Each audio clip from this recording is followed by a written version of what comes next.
Sinampa ng kasong attempted murder ang driver ng SUV na nambangga sa pampaserong motorsiklo sa EDSA Mandaluyong. Suspendido na rin ang kanyang lisensya. Nasa frontline na balitang yan, si Brian Castillo.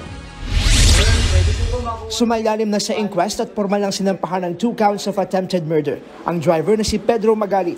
Siya ang driver ng SUV na nasa pool sa dashcam na nambangga ng motorcycle taxi rider na may angkas na pasahero sa EDSA sa Mandaluyong kahapon. Kita pa nga ang pagtilapon ng rider at kanyang pasahero sa kalsada habang ang SUV humarurot lang palayo. Pero naharang siya ng mga traffic enforcer at dinala sa presinto.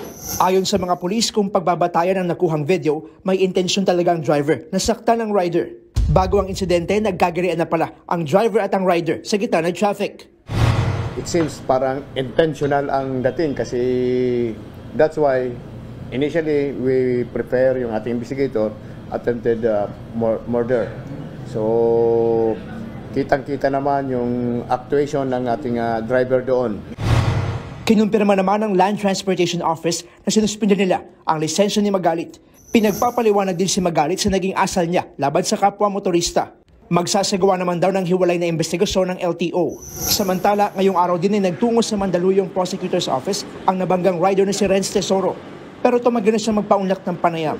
Tinayak naman ng ride-hailing company na angkas na magpapaabot sila ng medical at legal assistance sa kanilang rider at sa kanyang pasahero.